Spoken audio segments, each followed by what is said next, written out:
La pauvre fille trouva le portefeuille d'un homme riche. Ce qui arriva ensuite vous fera pleurer. Le soleil d'Abuja était impitoyable cet après-midi-là. Le genre de chaleur qui faisait même miroiter l'asphalte comme de l'huile bouillante. Les vendeurs s'appuyaient sous leurs parasols, s'éventant avec des bouts de carton. Des fenêtres ouvertes des taxis qui passaient venaient un mélange d'odeurs de poussière, d'essence et de maïs grillé. Belinda se hâtait le long du bord de la route, serrant un petit sac en nylon d'herbe qu'elle avait réussi à emprunter à l'étal de Mama Ajiro.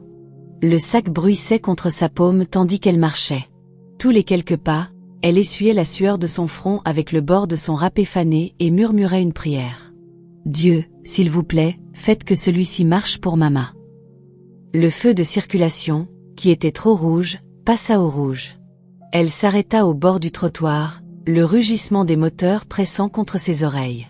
De l'autre côté de la route se tenait la pharmacie Ambrose, le magasin avec l'enseigne verte craquelée qui promettait autrefois des médicaments de qualité à bas prix. L'estomac de Belinda se noua. Ambrose l'avait refusé la veille au soir. Il l'avait regardé droit dans les yeux et avait dit qu'il ne pouvait plus vendre de médicaments à crédit. Pas tant que vous n'aurez pas payé ce que vous devez. Elle traversa quand le feu changea. Le nylon serrait plus fort, son esprit repassant le son de la toux de sa mère. Elle avait empiré pendant la nuit, forte et profonde, comme si sa poitrine voulait se déchirer. À l'intérieur du magasin, l'air sentait le désinfectant et l'haleine stagnante de la climatisation. Ambrose était derrière le comptoir, comptant des pilules dans un plateau blanc. « Bon après-midi, monsieur », dit doucement Belinda. Il ne leva pas les yeux. « Bon après-midi. Je pensais vous avoir dit pas de crédit. Je sais. Je suis seulement venu demander s'il y a un médicament moins cher qui peut aider Mama à bien respirer. Juste un peu. » Il leva enfin les yeux. « Belinda, tu es une bonne fille, mais je ne peux pas. Mon fournisseur me colle au dos. » Ses épaules s'affaissèrent. « S'il vous plaît, oncle Ambrose. » Elle n'a pas du tout dormi. « Va chercher de l'argent, » dit-il en versant les pilules dans une bouteille. « C'est tout ce que je peux te dire. » Belinda partit sans un mot de plus. Le soleil la gifla quand elle sortit, aveuglant et blanc. Les larmes montèrent, mais elle les cligna pour les chasser. Abuja n'était pas une ville qui attendait la peine de quiconque. Elle marcha sans but vers la route principale, le son des klaxons, une cruelle sorte de rythme dans ses oreilles. Quand elle atteignit le carrefour près de la station-service, quelque chose d'inhabituel attira son regard. Un portefeuille en cuir brun gisant sur le bord du trottoir, à moitié ouvert, les bords sombres de poussière. Pendant un moment, elle se figea. Les gens passaient sans remarquer. Elle regarda autour. Personne ne semblait le chercher. Prudemment, elle le ramassa. Le cuir était lisse, cher, définitivement pas quelque chose qui appartenait à quelqu'un de son quartier. Elle l'ouvrit juste assez pour voir l'intérieur. Plusieurs billets de Naira craquants, un permis de conduire international, et quelques cartes. Son souffle se bloqua. Son esprit s'emballa. Et si je prenais juste assez pour acheter les médicaments de Mama? Puis une autre voix en elle dit, non, Belinda. C'est du vol. Elle ferma rapidement le portefeuille et le serra contre sa poitrine. J'attendrai, murmura-t-elle. Il reviendra le chercher. Alors elle s'assit sur la barrière basse en béton près de la station-service, les jambes repliées sous son râpé, attendant tandis que le soleil commençait sa lente descente derrière les tours lointaines de Mitama. De l'autre côté de la ville, Kelly Akono quitta le parking de Nikon Plaza, encore en colère de la réunion avec son père. Il avait encore été sermonné sur la concentration et les attentes familiales. Son père voulait qu'il rencontre Tracy plus tard ce soir-là.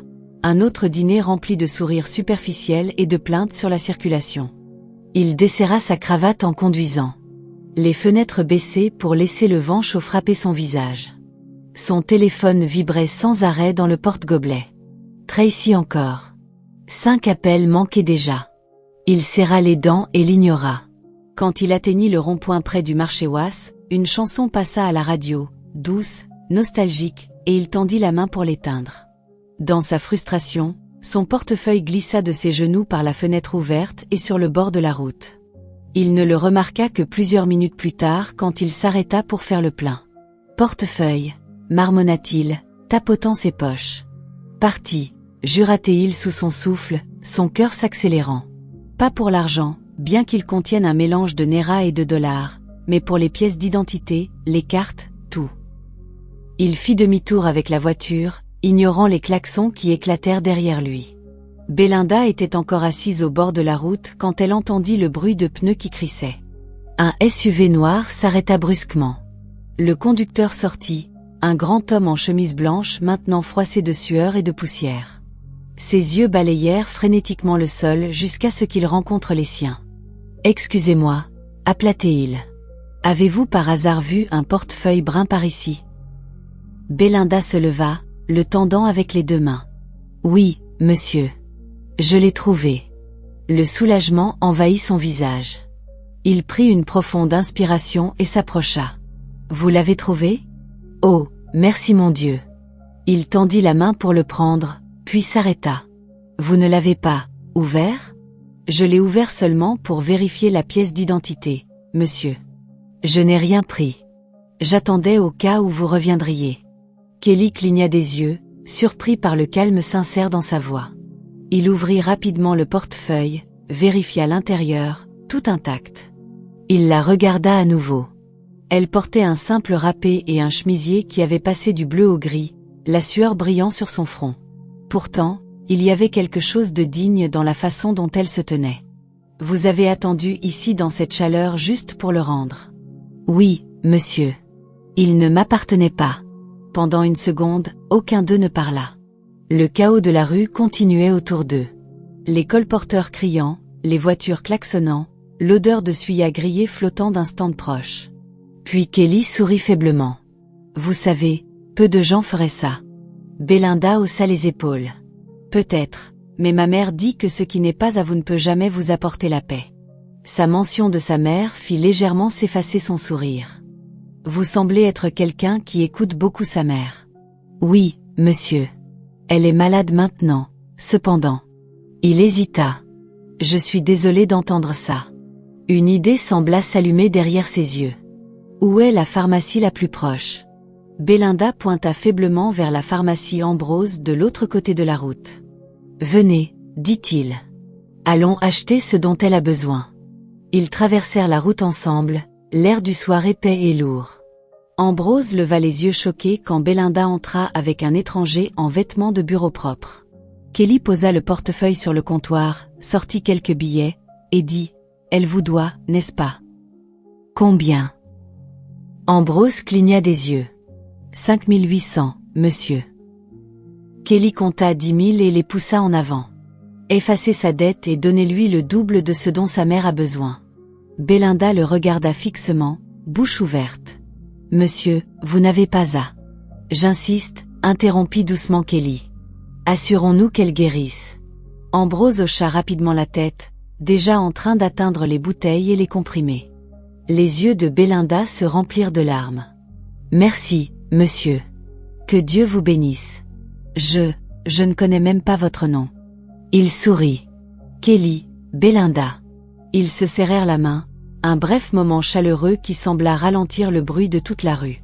Dehors, le crépuscule avait commencé à colorer le ciel en violet et or.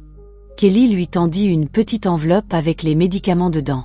« Prenez soin d'elle. »« D'accord, je le ferai. » Il se tourna pour partir, puis s'arrêta. « Belinda, c'est ça ?» Elle hocha la tête. « Je pense que votre mère a élevé une bonne femme. » Et avec ça, il monta dans sa voiture et partit, laissant un tourbillon de poussière et l'écho faible de la gratitude derrière.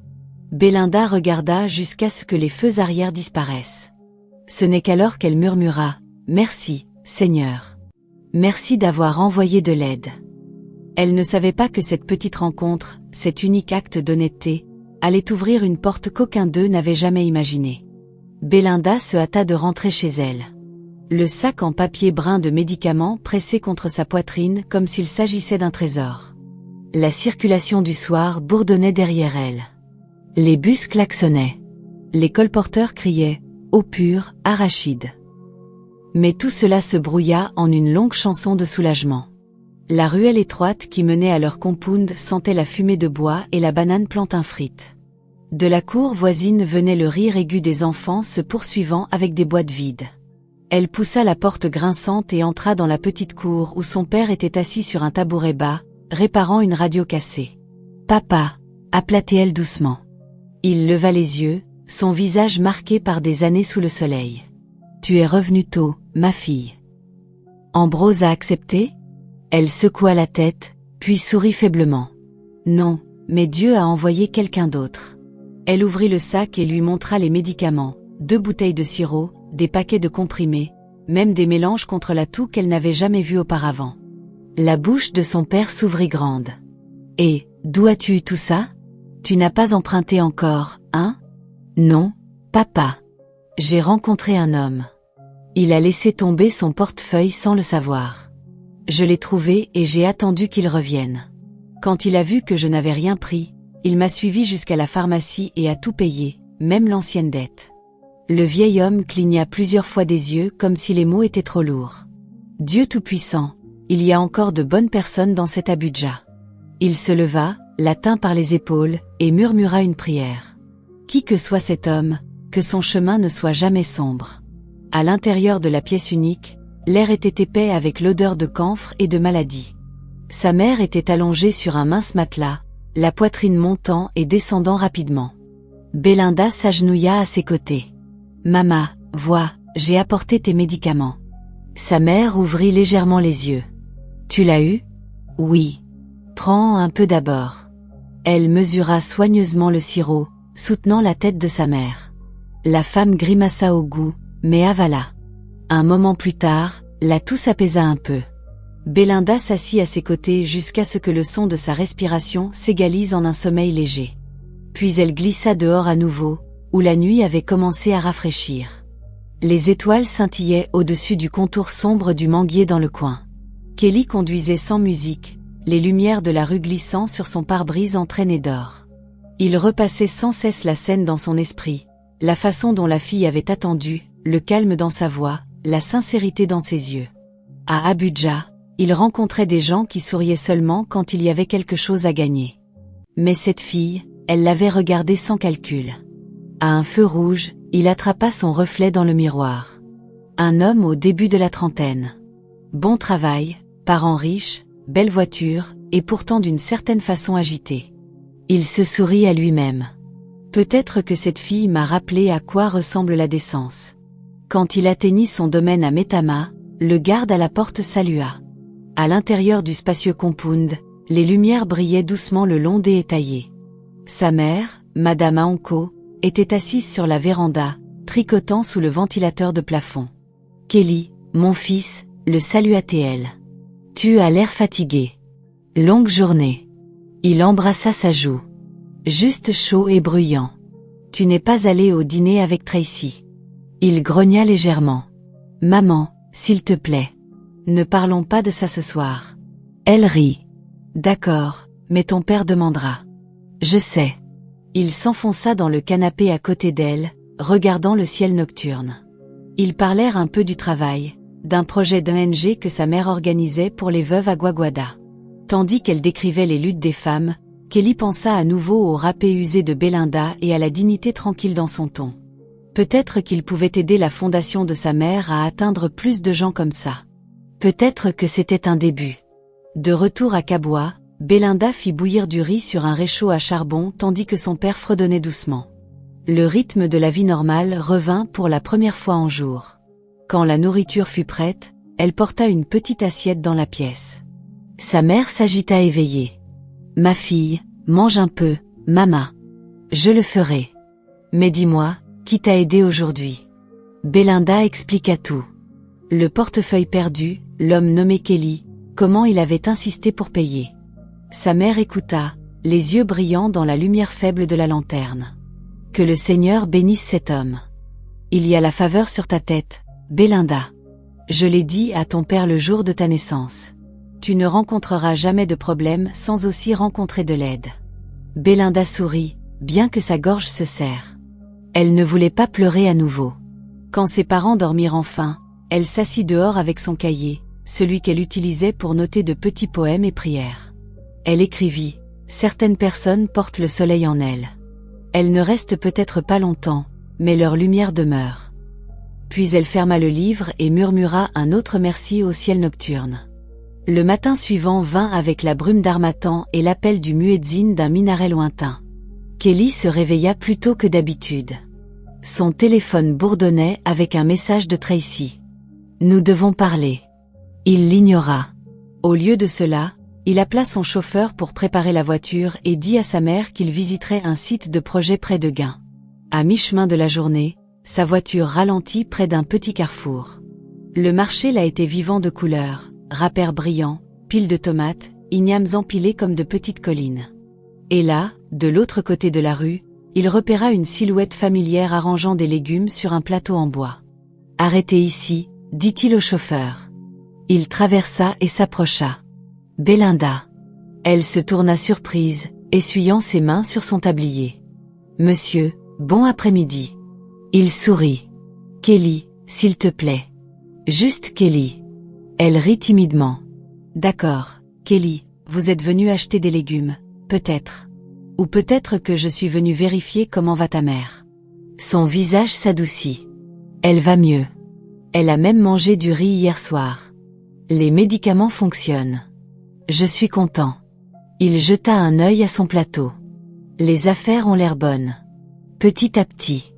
Assez pour la nourriture. » Kelly hésita, puis demanda. « Puis-je te donner mon numéro au cas où tu aurais besoin de quelque chose ?» Belinda cligna des yeux, incertaine de comment répondre. À Abuja, les faveurs venaient souvent avec des coups cachés.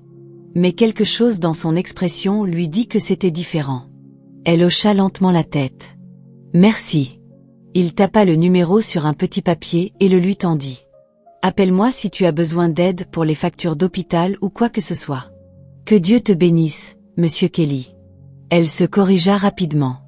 Il sourit à nouveau. « Prends soin de toi, Belinda. » Quand il partit, les femmes du marché la taquinèrent. « Acha, Belinda.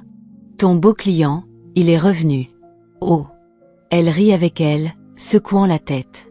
Mais au fond d'elle, elle se demanda si Dieu ouvrait un nouveau chapitre dans sa vie.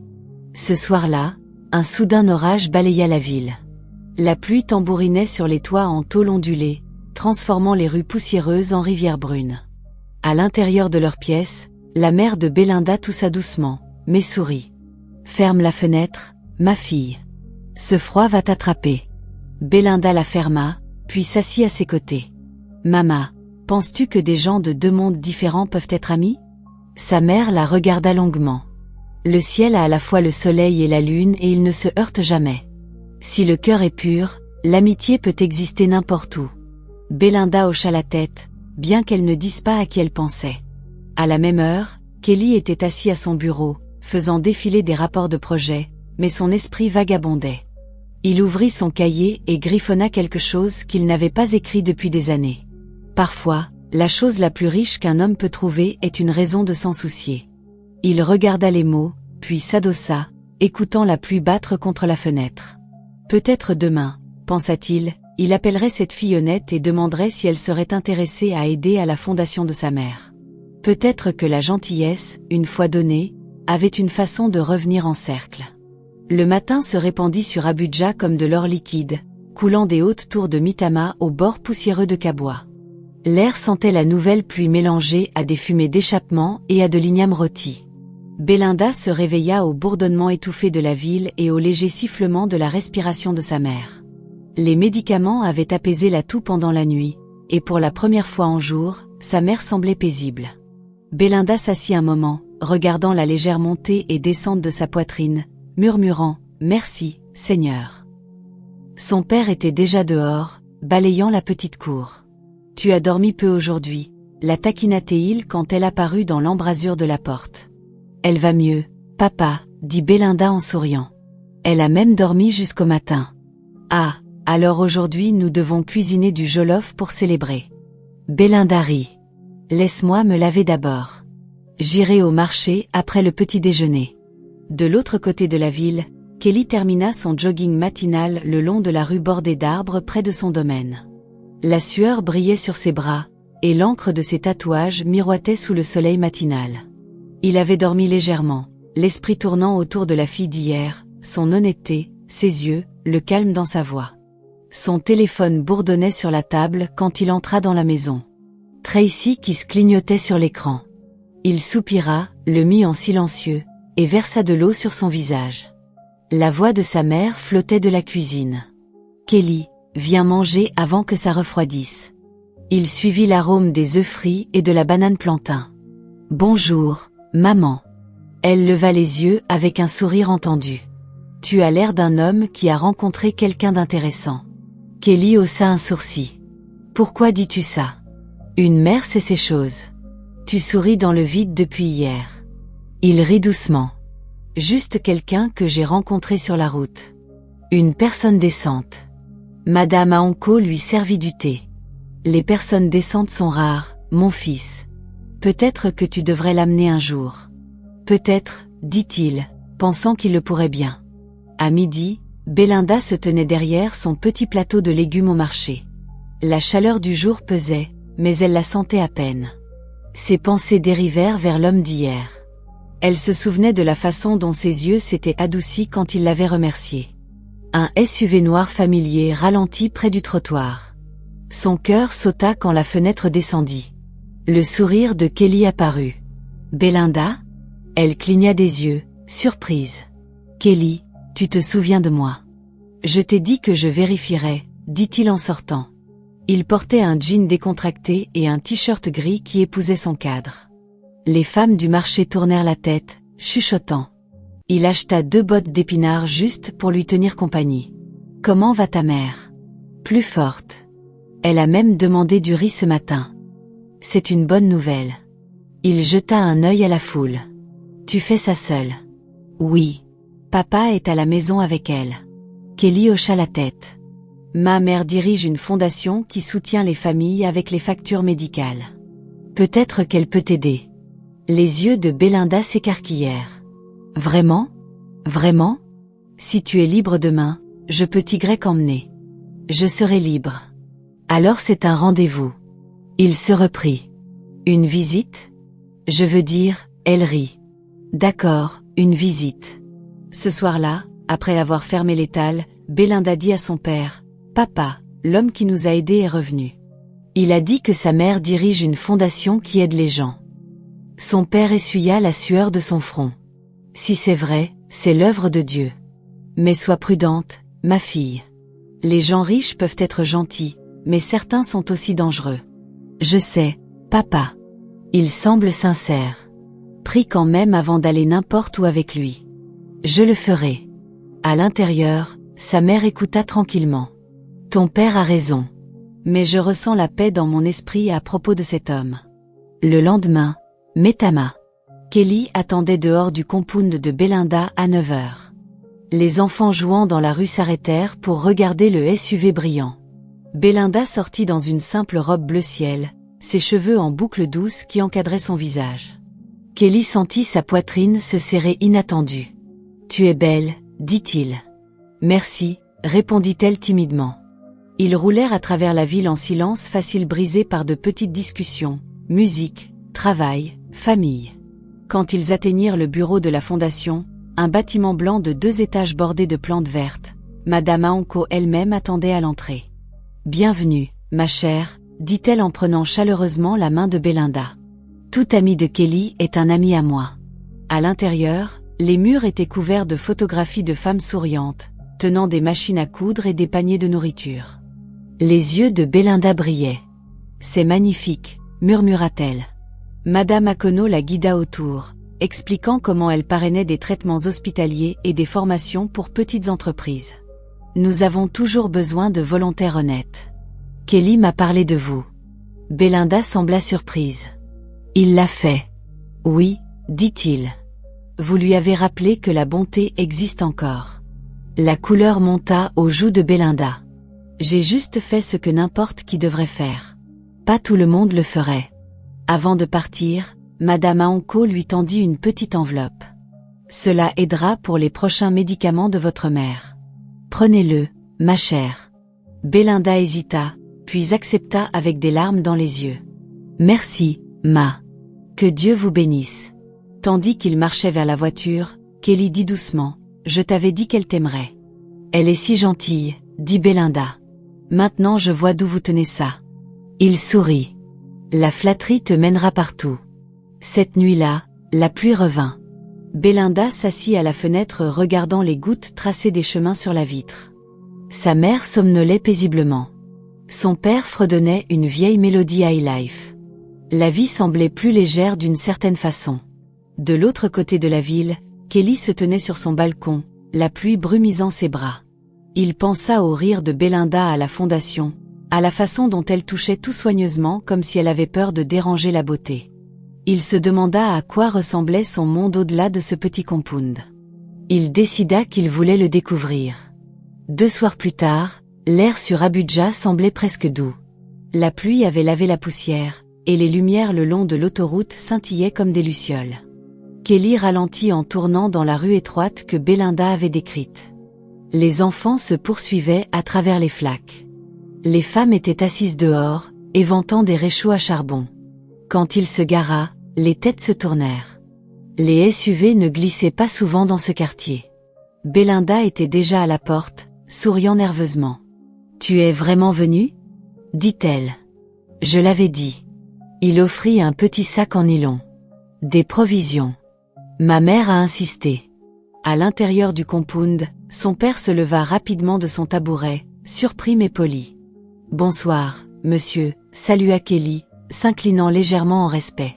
« Vous êtes le bienvenu, mon fils », répondit le vieil homme, essuyant ses mains sur un chiffon. « Asseyez-vous, s'il vous plaît. » Belinda se hâta à l'intérieur pour dire à sa mère. Quand elle revint, Kelly discutait facilement avec son père sur le football et le prix du carburant. La conversation semblait naturelle, libre de la raideur qui le suivait habituellement dans les visites sociales. Bientôt, sa mère apparut, enveloppée dans un râpé propre, s'appuyant sur le bras de Belinda. « Bonsoir, monsieur », dit-elle doucement. Kelly se leva. « Bonsoir, ma. Vous avez l'air beaucoup mieux. »« Je m'améliore par la miséricorde de Dieu. » Belinda dit, « Vous êtes l'ange qui a payé mes dettes. » Il sourit. « Non, ma. J'ai seulement rendu ce qu'elle m'a donné. » L'honnêteté. Elle a attendu des heures justes pour me rendre mon portefeuille. C'est rare. La femme hocha la tête, les yeux humides. Que la bonté ne quitte jamais votre maison. Ils partagèrent un repas, simple riz jollof et poisson frit. Kelly mangea de bon cœur, complimentant la cuisine jusqu'à ce que Belinda rit. Pour la première fois depuis longtemps, le riz remplit ce compound. Quand il partit, Belinda le raccompagna à la porte. La lune pendait bas au-dessus du manguier. « Tu n'avais pas à apporter quoi que ce soit, » dit-elle. « Je le voulais. Ma mère dit toujours que partager la nourriture garde les bénédictions en mouvement. » Ils se tinrent là, les mots suspendus entre eux. Finalement, elle dit « Merci d'être venu visiter. Papa t'aime bien. »« Et toi ?» demanda-t-il doucement. Elle baissa les yeux, souriant. « Je décide encore. » Il rit. « D'accord. Bonne nuit, Belinda. »« Bonne nuit, Kelly. » Il partit lentement, jetant un regard dans le rétroviseur. Elle se tenait encore à la porte, la lune transformant ses cheveux en vagues d'argent. Le lendemain matin, Madame Akono remarqua le changement chez son fils avant qu'il ne parle. « Tu as l'air plus heureux que d'habitude », le taquina-t-elle. « As-tu trouvé un nouveau projet ou une nouvelle personne ?» Kelly versa du café. « Peut-être les deux. La fille dont je t'ai parlé, Belinda. Je suis allée chez sa famille hier. Et ils sont des gens humbles. Sa mère se remet. Son père est décent. Maman, ils vivent dans des conditions que tu ne peux pas imaginer. Pourtant il y a la paix dans cette maison. Je n'ai pas ressenti quelque chose comme ça depuis des années. » Madame Akono l'étudia tranquillement. « Si elle te donne la paix, accroche-toi Y. Mais sois prudent. Le monde est rapide à juger les différences. » Je sais. Il partit au travail avec ces mots résonnant dans son esprit. Cette semaine passa en un rythme de petites découvertes. Kelly appelait Belinda tous les 2 soirs. Courte conversation sur la santé de sa mère, son étal au marché, la météo. Chaque appel les laissait tous les 2 souriants. Un après-midi, il l'invita à aider à l'événement de sensibilisation du week-end de la fondation Aguaguada. Elle accepta immédiatement. Samedi. Le convoi de la fondation roula dans le champ ouvert à côté d'une petite clinique. Des tentes blanches flottaient. Les volontaires distribuaient de la nourriture et des médicaments. Kelly travaillait à côté de Belinda, soulevant des boîtes et saluant les familles. Il la regarda se pencher pour consoler un enfant qui pleurait, sa voix douce et sûre. Quelque chose remua en lui. Admiration peut-être plus. Pendant la pause déjeuner, ils s'assirent sous un hym partageant de l'eau de la même bouteille. « Tu fais ça souvent ?» demanda-t-elle. « Pas aussi souvent que je devrais. Ma mère gère la plupart. Je passe trop de temps à chasser des contrats. Tu as de la chance d'avoir ça, dit-elle. Aider les gens te fait mieux dormir. » Il sourit. « Alors peut-être que je commencerai à aider plus souvent. » Quand l'événement se termina, le personnel se rassembla pour des photos.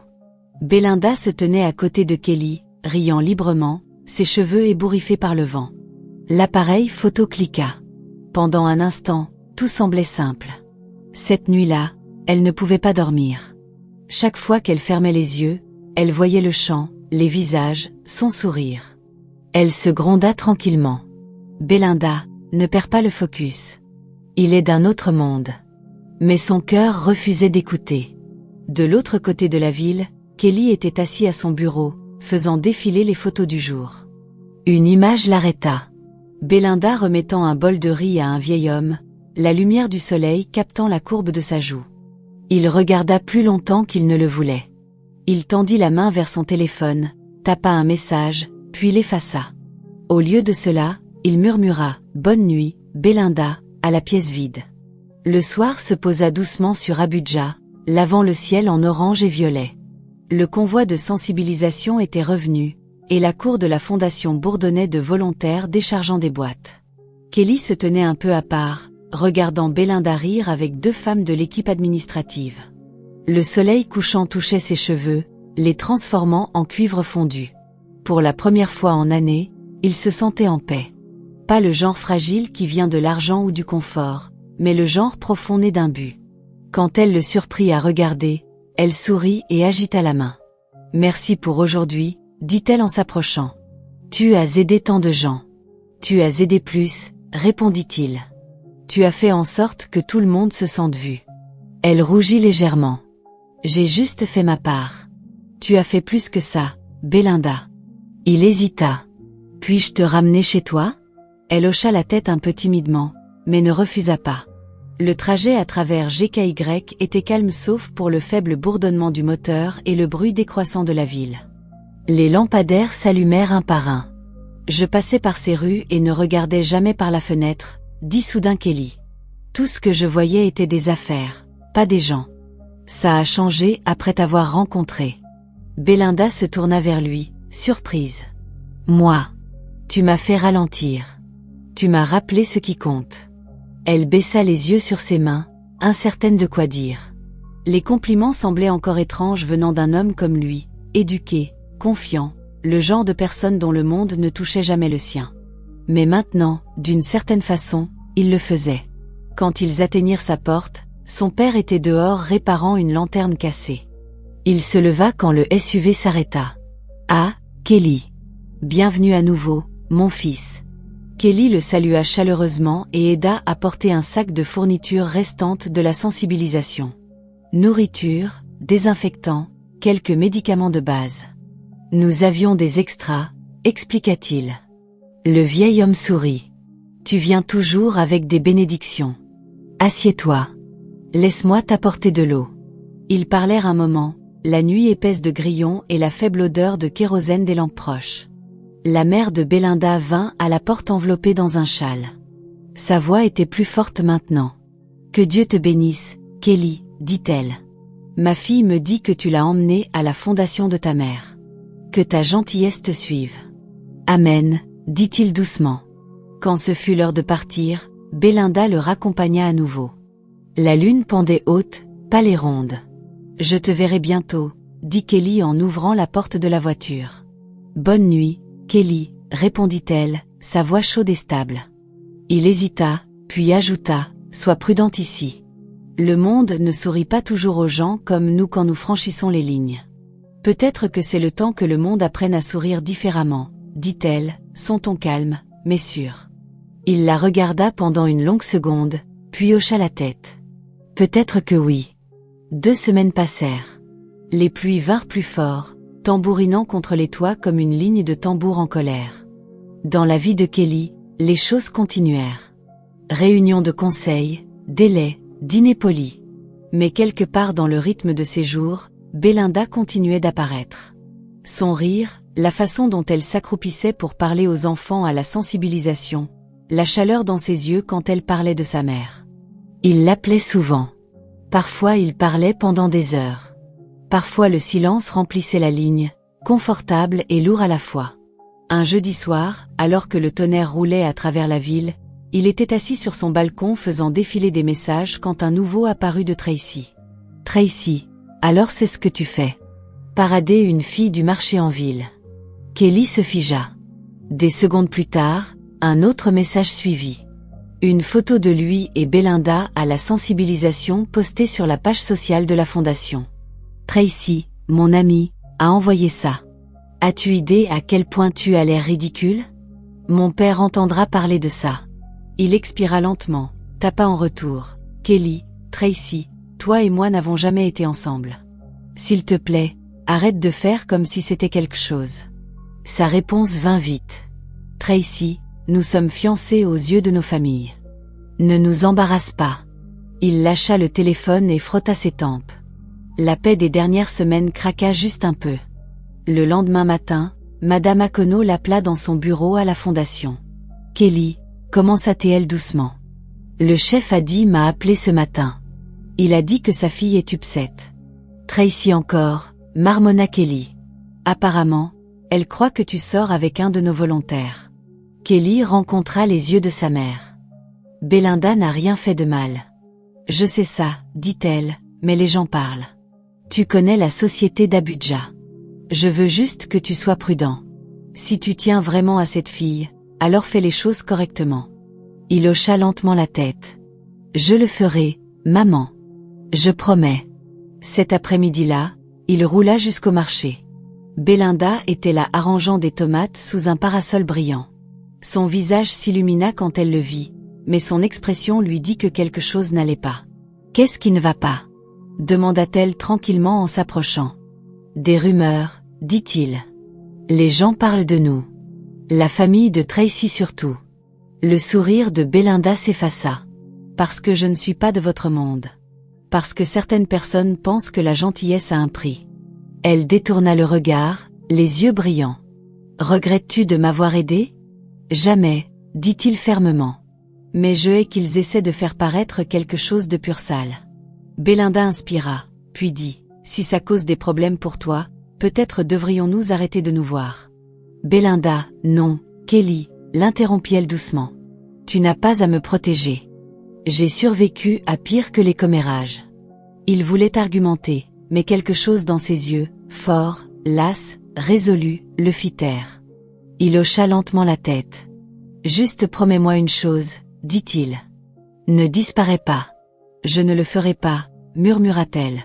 Il partit avant que la pluie ne revienne, le son du tonnerre le poursuivant sur l'autoroute. La pluie cet après-midi-là vint en nappe, transformant les chemins de terre du marché en ruisseaux qui brillaient sous les bâches des vendeurs. Les gens se blottissaient sous des parapluies, marchandant et riant et esquivant les gouttes. Pour Belinda, la colère soudaine du temps semblait un miroir pour les commérages qui circulaient dans la ville, rapides, mouillés, durs à ignorer. Elle enveloppa son râpé plus serré et continua d'arranger les tomates, faisant ce qu'elle faisait toujours quand la vie semblait trop bruyante. Travailler.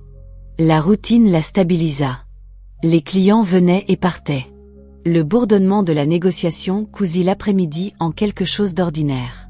Elle croyait obstinément et avec la petite foi qui la soutenait que l'ordinaire serait enfin le sien à nouveau. Puis la voix coupa le marché comme un éclair. « Toi, fille du marché. » Belinda leva les yeux et vit Tracy debout sous un parapluie brillant, une des amies du chef à côté d'elle.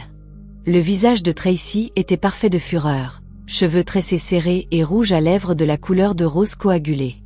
Le marché sembla se contracter pour un souffle. Les vendeurs de légumes ralentirent. Les chauffeurs de taxi s'arrêtèrent. Quelqu'un rit nerveusement et puis s'arrêta. Reste loin de mon futur mari. Tracy cria, les syllabes fouettées par la pluie. Tu m'entends? Reste loin. La chaleur monta en Belinda malgré la pluie.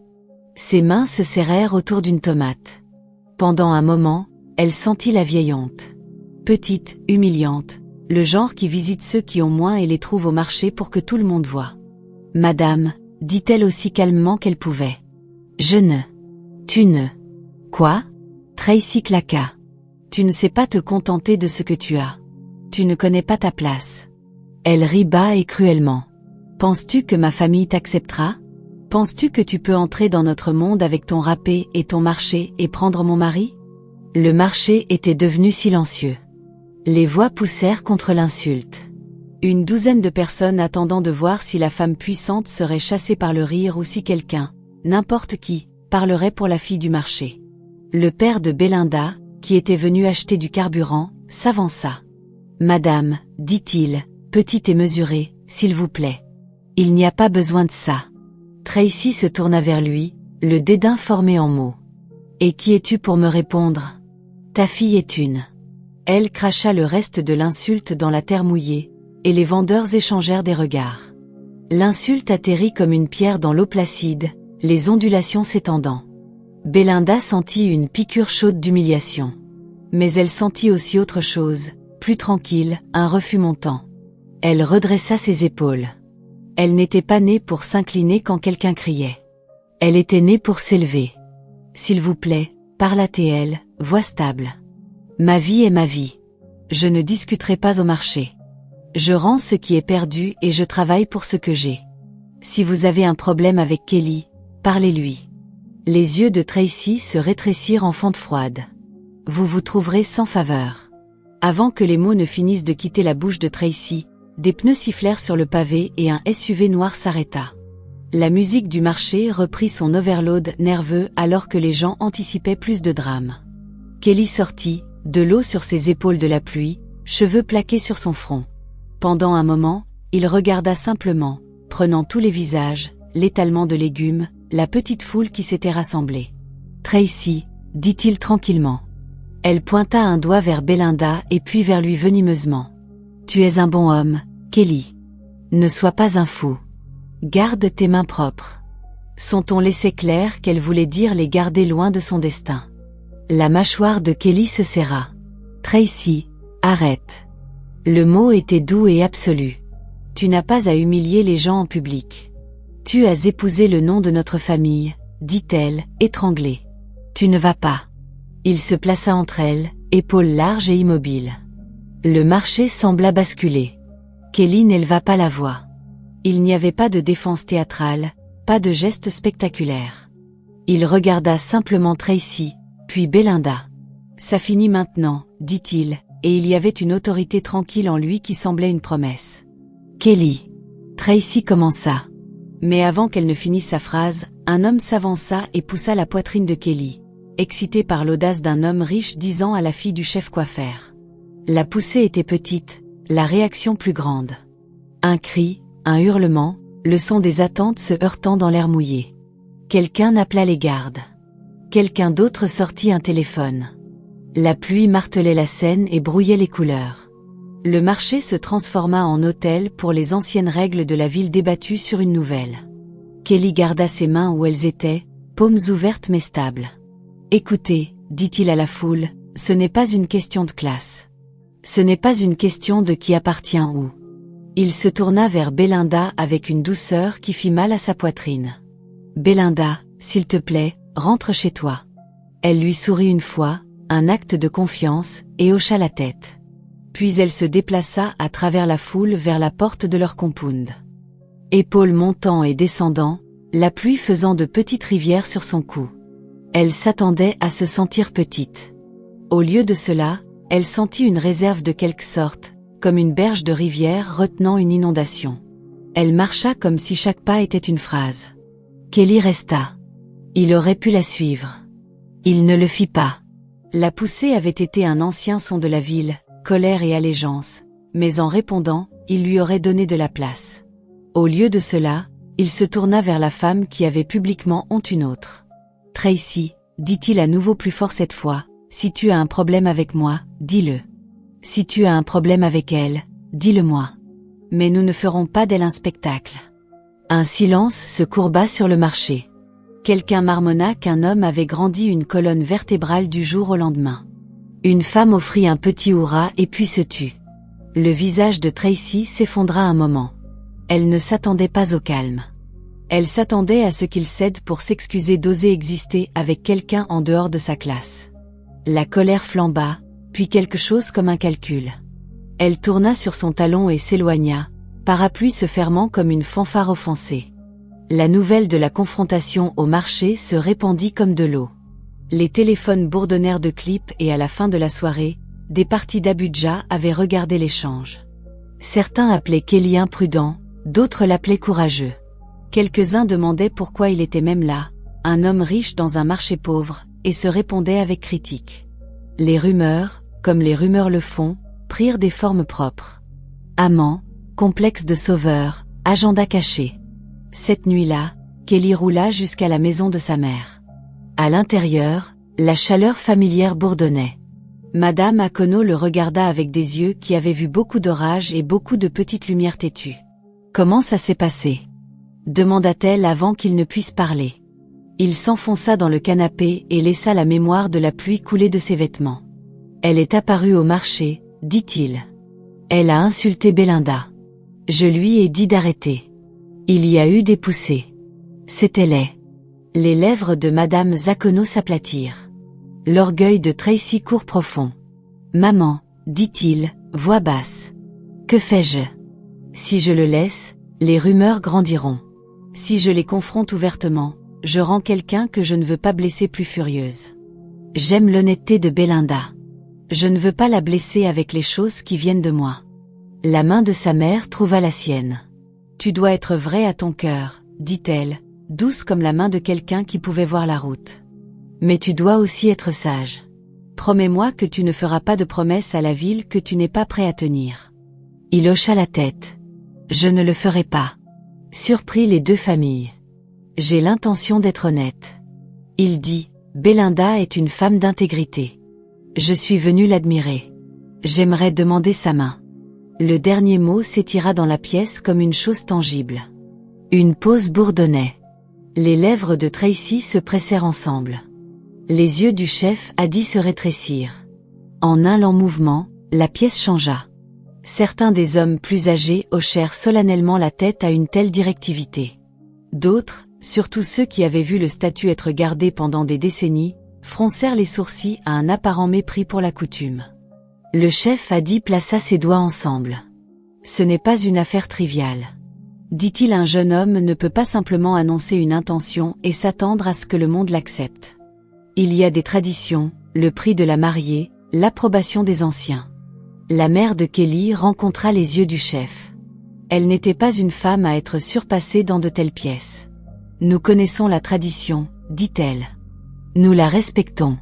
C'est pourquoi nous sommes ici pour parler pour honorer. Mon fils a parlé honnêtement. Si la famille du chef souhaite discuter des termes, nous sommes présents pour le faire. Mais soyons aussi clairs. La femme au centre de ceci n'est pas un objet à évaluer. Elle est une personne de valeur et de voix. » Le père de Belinda s'éclaircit la gorge et d'une voix qui venait du même endroit qu'une radio usée. Il dit, « Chef, si le jeune homme est sincère, ma fille ne sera pas vendue comme des biens du marché. Mais s'il y a une intention honnête, nous parlerons et nous demanderons ce que la dignité nous doit. » Le visage de Tracy était devenu un masque. « Ce n'est pas correct, dit-elle enfin. Notre famille, » elle gesticula vers son père. Le chef Admi pinça les lèvres. « Tracy, tu es ma fille. Tu auras ton mot. Bien sûr, mais c'est une affaire pour les familles, pas pour une fille à décider seule. La question maintenant est celle-ci. Kelly veut-il dire ce qu'il dit? Et si oui, comprend-il les obligations de rejoindre des familles? Si oui, alors nous pouvons parler de termes. » Kelly hocha régulièrement la tête. « Je comprends. » La réunion ne résolut pas tout. Elle ne le ferait jamais en une seule séance, mais elle déplaça l'argument du shaming public à la négociation formelle. Elle passa de la bile au processus. Pour Belinda, qui avait été traînée dans la boue des commérages et de l'humiliation, le changement semblait une planche étroite jetée dans le courant, juste assez pour garder pied. En sortant, les lèvres de Tracy se tordirent. Elle attrapa le regard de Belinda, et pendant un flash, il y avait une haine réelle là, ancienne et précise. Belinda tint son regard stable. Elle avait été appelée beaucoup de choses dans sa vie. La honte ne serait pas une qu'elle porterait avec fierté. Kelly la marcha jusqu'à la voiture. « Merci d'être venu, dit-il. » Elle le regarda, la pluie d'avant piquant sa robe. « Merci d'avoir parlé pour moi, répondit-elle. Mais promets-moi quelque chose. » « Quoi ? Promets-moi que quoi qu'il arrive, tu ne feras pas de ma vie un spectacle à nouveau. Je veux la paix. Je veux quelque chose de simple. » Sa voix n'était pas suppliante. C'était une demande d'un humain à un autre. « Traite ma vie comme la vie de tous les jours. Respecte la petitesse. » Il prit sa main dans ses brèves secondes honnêtes. « Je promets. » Dit-il. Il ne savait pas alors combien de compromis seraient demandés ou combien de factions presseraient et tâteraient et essaieraient de tordre les bonnes intentions en titre. Il ne savait pas l'appétit des commérages qu'il grandit plus aigu avec le temps. Mais dans ce moment, sous un ciel, essayant de se souvenir de l'été, ils avaient une promesse. Ça devrait suffire. Le coucher de soleil d'Abudja fondit lentement derrière les arbres, répandant la lumière à travers la cour du manoir comme du miel chaud. Belinda et Kelly se tinrent immobiles, leurs reflets tremblant dans des flaques qui miroitaient d'or fané. L'air entre eux tenait tout ce qui n'était pas dit. Gratitude, peur, et les débuts de quelque chose qu'aucun n'avait encore osé nommer. Belinda parla d'abord, sa voix douce mais ferme. « Tu as dit ce que tu voulais dire là-dedans. »« Je devais, » répondit Kelly. « Si je ne l'avais pas fait, quelqu'un d'autre t'aurait défini pour moi. » Ses yeux s'attardèrent sur lui, à la fois fiers et inquiets. « Tu n'avais pas à me choisir devant tout le monde. Tu aurais pu attendre. »« J'ai attendu toute ma vie pour être honnête, » dit-il tranquillement. Elle sourit faiblement. « L'honnêteté est chère, Kelly. »« Je peux me le permettre, » dit-il, mais son ton tenait du doute. Le lendemain, les journaux d'Abudja et les blogs de commérage portaient des titres en ton huche. Homme d'affaires défie la tradition familiale élite, déclare l'amour pour la fille du marché à La Réunion. Des photos de l'événement, floues mais reconnaissables, se répandirent vite. Les gens chuchotaient sur les tables de petit déjeuner et les bureaux, moitié admirants, moitié condamnants. Au bureau de la fondation, Madame Akono affronta des reporters dehors la porte.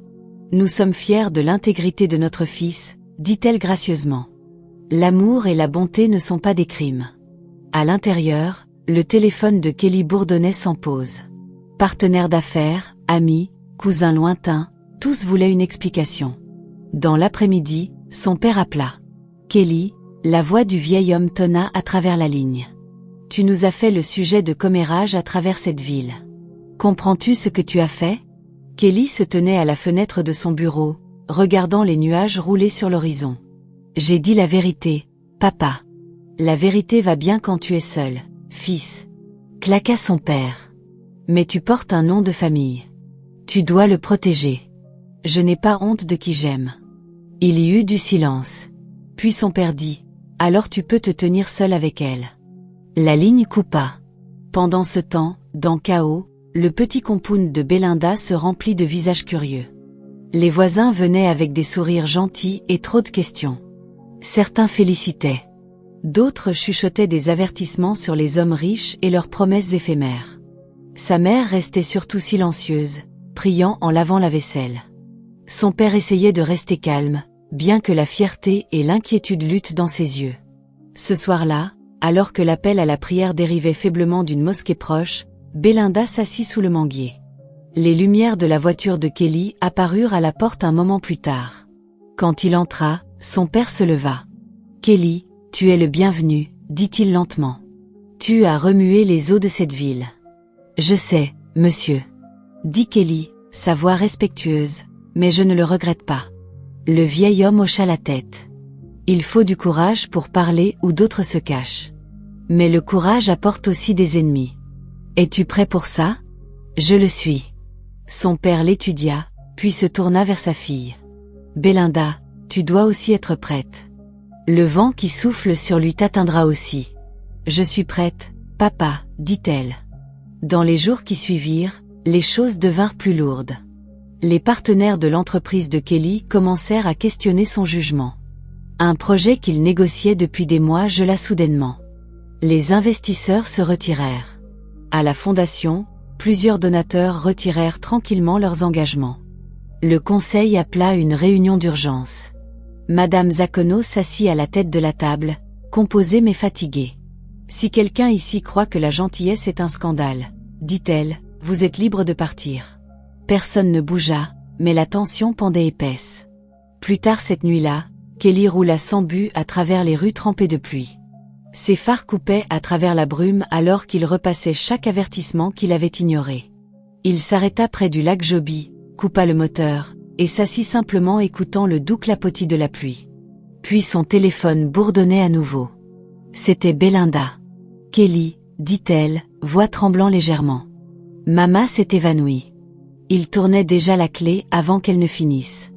La petite clinique sentait faiblement l'antiseptique et l'air humide. Belinda était assise à côté du lit de sa mère, ses mains tremblant.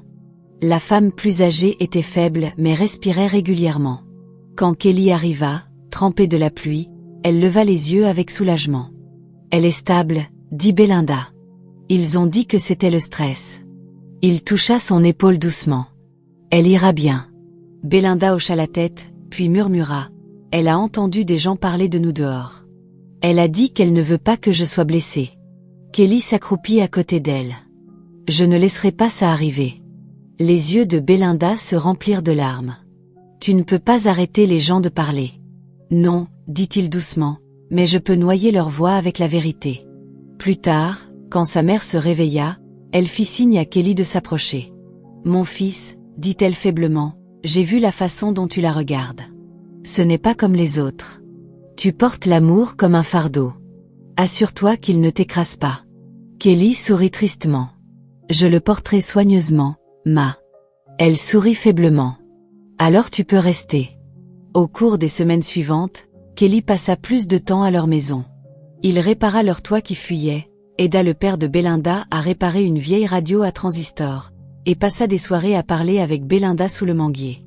Il parlait de rêves, les siens d'avoir un petit boutique un jour, les siens de laisser derrière la politique de la richesse. « As-tu déjà souhaité ne pas être riche ?» demanda-t-elle une nuit. « Tous les jours, dit-il. L'argent construit des murs plus vite qu'il ne construit des ponts. » Belinda sourit. « Et pourtant tu as roulé à travers ces murs pour me trouver. Je roule à travers n'importe quoi pour trouver la paix. » Mais la paix ne dura pas longtemps. Un samedi matin, l'entreprise de Kelly publia une déclaration publique.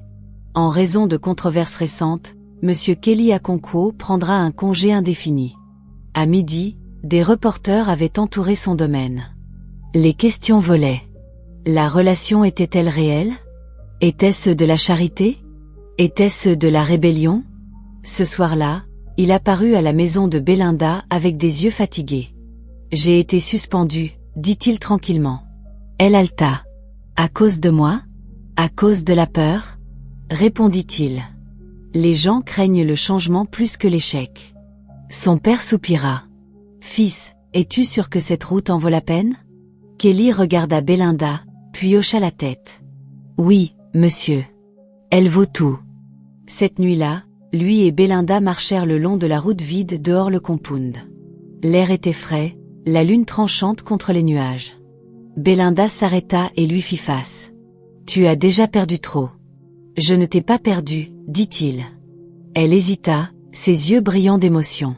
« Kelly, si tu restes, tu perdras plus. Ils te ruineront. Et quand ça arrivera, tu pourrais commencer à me ressentir. » Il tendit la main, ses mains chaudes contre ses joues. « Si je te ressentis un jour pour t'aimer, alors je ne te mérite pas. » Les larmes glissèrent sur son visage. « Que allons-nous faire? Quoi qu'il faille, dit-il ensemble. » Et dans cette rue sombre d'Abuja, sous le faible bourdonnement des lignes électriques et l'aboiement distant d'un chien errant, ils s'embrassèrent, doux, incertains, mais réels. C'était le début de quelque chose qui secourait leurs deux mondes. La nuit retint son souffle après leur baiser. Quand ils se séparèrent enfin, le silence emplit l'air, doux, lourd, sachant.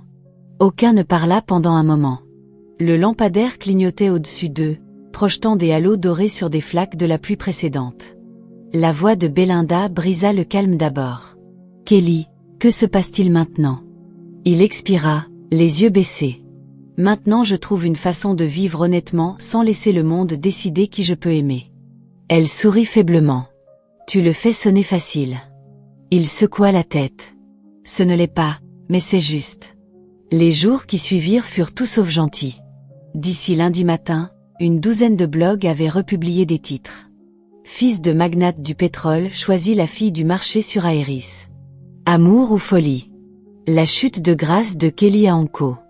Ses partenaires d'affaires retirèrent plus de deals. Le conseil de l'entreprise publia une déclaration séparant les intérêts de la firme de la vie personnelle de son directeur. Le père de Kelly n'appela plus. À la fondation, même Madame Akono commença à recevoir de la pression des donateurs. Un des membres du conseil, un vieil ami de famille, la tira à part. « Tu sais, je te respecte, madame, dit-il soigneusement. Mais cette affaire avec la fille du marché ruine la carrière de ton fils et la crédibilité de la fondation. » Elle sourit poliment, mais ses yeux étaient immobiles. « Si notre crédibilité dépend de nier l'amour, alors peut-être ne méritons-nous pas les dons. » Pourtant, quand elle rentra chez elle cette nuit-là, elle s'assit dans le noir longtemps avant d'allumer les lumières. Dans Chaos, Belinda pouvait sentir la tension pressée. Les voisins chuchotaient qu'elle avait piégé un homme riche. Des étrangers venaient au marché prétendant acheter des légumes justes pour apercevoir la fille des nouvelles. Elle commença à porter un foulard sur ses cheveux, essayant de bouger. Inaperçue, mais les commérages étaient une marée qui ne se fatiguait jamais. Un après-midi, elle rentrait chez elle quand deux hommes du bureau de Kelly s'approchèrent d'elle près du carrefour. Ils étaient polis mais froids. « Mademoiselle Belinda » demanda l'un. « Oui, j'espère que vous comprenez que Monsieur Kelly est sous beaucoup de pression. Les investisseurs de l'entreprise sont mal à l'aise. Peut-être serait-il mieux pour tout le monde si vous faisiez un pas en arrière. » Sa gorge se serra. « Il vous a envoyé. » L'homme hésita. « Il ne sait pas. Nous essayons de l'aider à garder ce qui reste de sa réputation. » Belinda se tint figée alors qu'il s'éloignait, la laissant dans la poussière des taxis qui passaient. Elle voulait pleurer, mais les larmes refusèrent de venir. Cette nuit-là, quand Kelly appela, elle ne dit rien de la rencontre. Il semblait fatigué, comme un homme à court de terrain. « Tu me manques, dit-il. »« Tu me manques aussi, murmura-t-elle. » Mais dans sa poitrine, quelque chose de fragile craqua. 3 nuits plus tard, le père de Kelly arriva sans prévenir à la maison de Belinda. Sa voiture noire brillait sous la lune. Il sortit lentement, vêtu d'un higbatada de la couleur d'orage. Le père de Belinda se leva de son tabouret, surpris. « Chef Akono. »« Oui, » dit l'homme plus âgé curtement. « Je suis venu parler avec votre fille. » Belinda apparut à la porte, confusion sur le visage. « Bonsoir, monsieur. » Le regard du chef Akono balaya sur elle, calme, évaluant, illisible. « Tu es celle qui a le cœur de mon fils, dit-il. L'aimes-tu » Belinda cligna des yeux, prise au dépourvu. « Oui, monsieur. » Il hocha une fois la tête. « Alors écoute soigneusement. Les choix de mon fils ont des conséquences. Il perd tout, son affaire, son standing. Et pourquoi ? Toi. Une bonne femme, je suis sûre, mais une qui ne peut pas comprendre son monde. Je suis venue ici non pour t'insulter, mais pour faire appel à ton sens de la miséricorde. Laisse-le avant qu'il ne se détruise. » Les yeux de la mère de Belinda s'alarmèrent. « Chef, s'il vous plaît. » Il leva une main. « Je ne veux pas de mal. Mais ce n'est pas une question d'amour. C'est une question de survie. » Les yeux de Belinda brillèrent. « Monsieur, si je le laisse, il se brisera. » Le ton du chef Akono s'adoucit. « Si tu restes, il brûlera. » Quelle blessure est pire. Pendant un long moment, seul le grillon parla. Puis il se tourna et marcha vers sa voiture. Belinda le regarda partir, son cœur dans la gorge. Le lendemain matin, Kelly passa, inconscient de la visite de son père. Il semblait épuisé, yeux ombragés, mâchoire serrée. Belinda le rencontra dehors avant que ses parents ne puissent. « Nous devons parler, » dit-elle. Il hocha la tête. « Je sais que les choses sont mauvaises. Je pourrais perdre l'entreprise entièrement. » Elle inspira. « Alors peut-être que tu devrais. » Il fronça les sourcils. Que veux-tu dire? Peut-être que nous devrions faire une pause. Laisser les choses se calmer. Kelly se figea, l'incrédulité vacillant sur son visage. Tu ne le penses pas? Si. Sa voix vacilla. Tu as déjà perdu tant à cause de moi. Belinda, écoute-moi. Non, Kelly. Sa voix se brisa. Ton père est venu ici hier soir. Il m'a supplié de te laisser. La poitrine de Kelly se serra. Il a quoi? Il a dit que tu te détruis. Je me fiche de ce qu'il pense. Mais moi oui, pleura-t-elle. Parce que je ne peux pas te regarder souffrir comme ça. Je t'aime trop pour continuer à te regarder te battre contre tout le monde pour moi. Il s'approcha, la pluie brillant sur sa chemise. Ne fais pas ça. Elle leva les yeux vers lui, yeux pleins de larmes. Si tu m'aimes, laisse-moi partir pour maintenant. Trouve la paix d'abord. Puis si nous sommes destinés, nous nous retrouverons à nouveau. Il secoua la tête. Penses-tu que je peux juste éteindre ça? Partir. Je ne te demande pas d'arrêter de m'aimer, murmura-t-elle. Je te demande de me survivre. Le silence qui suivit fut long et insupportable. Puis Kelly, avec des mains tremblantes, tendit la main dans sa poche et sortit une petite chaîne en argent, un minuscule pendentif en forme de colombe. Je gardais ça, dit-il, voix brisée. Mais je suppose que maintenant c'est le moment. Il le plaça dans sa main. Garde ça. Si tu as un jour besoin de moi, tu sais où je serai. Puis il se tourna et s'éloigna. Belinda le regarda jusqu'à ce qu'il disparaisse dans la brume.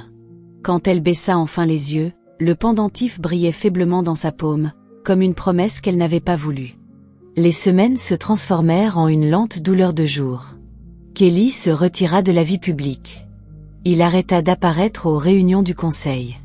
La fondation fonctionnait en autopilot sous la main prudente de sa mère. La rumeur disait qu'il avait voyagé à l'étranger, bien qu'en vérité il restait tranquillement dans un petit appartement loué à Guarimpa, vivant seul pour la première fois en année. Il commença à faire du bénévolat tranquillement dans un centre de jeunesse sous un nom différent. Il trouva la paix en enseignant à de jeunes hommes comment réparer de vieux ordinateurs, en se perdant dans un travail qui ne demandait pas de titre. Belinda, pendant ce temps, se concentra sur la reconstruction de la boutique de sa mère. La fondation, encore gérée par Madame Akonkwo, envoyait des fournitures médicales régulières, bien que sans fanfare ou signature. Elle soupçonnait la main de Kelly derrière. Chaque soir, elle touchait le pendentif de colombe autour de son cou avant de dormir. 6 mois plus tard, l'armatan s'était émoussé mais n'avait pas disparu. Un matin, une voiture s'arrêta dehors le compound, un SUV noir familier. Belinda se figea à la porte, cœur battant. Quand Kelly sortit, il semblait différent, barbe poussée, yeux plus calmes, plus maigres. « Salut », dit-il simplement. Elle ne pouvait pas parler un moment. « Tu es revenu. »« Je n'ai jamais quitté. » dit-il tranquillement. « J'ai juste appris à me battre différemment. » Elle sourit à travers les larmes. « Tu as l'air bien. Toi aussi. » Ils se tinrent là, la lumière du soleil réchauffant l'espace calme entre eux. Puis il dit, « Mon père a tendu la main la semaine dernière. Il s'est excusé. A dit peut-être qu'il a jugé trop vite. Ma mère n'a jamais arrêté de nous défendre. » Belinda couvrit sa bouche, choquée. « Il s'est excusé. » Kelly hocha la tête. « Il veut te rencontrer à nouveau correctement cette fois. » Son cœur tambourina. « Kelly. » Il s'approcha. Je lui ai dit, l'amour n'est pas un scandale. C'est une histoire, et nous décidons comment elle finit. Elle rit doucement, les larmes glissant sur ses joues. Il essuya l'une doucement. Alors il dit, souriant pour la première fois en moi. Pouvons-nous recommencer? Belinda le regarda, la ville bourdonnant faiblement au loin.